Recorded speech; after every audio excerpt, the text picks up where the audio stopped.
గణపతి అవతారాలు తెలుగులో గణేశుడు దేవతలలో ముఖ్యమైన దేవుడిగా పూజింపబడతాడు. ఆయన వివిధ సందర్భాల్లో భక్తులను రక్షించేందుకు లేదా దేవతలకు సహాయం చేసేందుకు పలు అవతారాలు ఎత్తారు. శివమహాపురాణం మరియు గణేశ పురాణాల్లో గణపతి అవతారాల గురించి వివరాలు ఉన్నాయి. 1.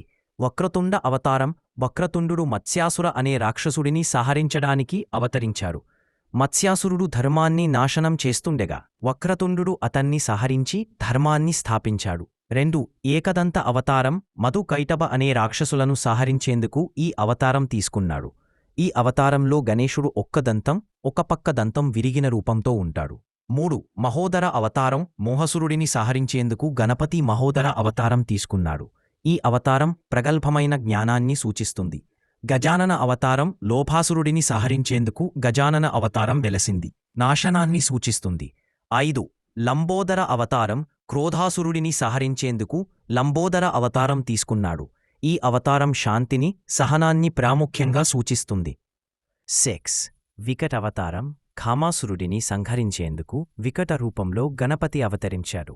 ఈ అవతారం కామాన్ని అదుపు చేయాలని ఉపదేశిస్తుంది. 7. విఘ్నరాజవతారం. విఘ్నరాజుడు సాధ్వి అనే దయ్యాన్ని సంహరించాడు. ఇది అడ్డంకులను తొలగించే గణపతి రూపం.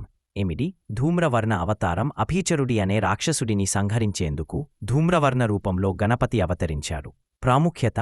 ఈ అవతారాల ప్రతి ఒక్కటి భౌతిక, మానసిక మరియు ఆధ్యాత్మిక జీవన మార్గాలను బోధించేందుకు రూపొందించబడ్డాయి. గణపతి అవతారాలు భక్తులలో ధైర్యం, వినయం, జ్ఞానం మరియు ఆత్మసంబంధనానికి ప్రేరణగా నిలుస్తాయి.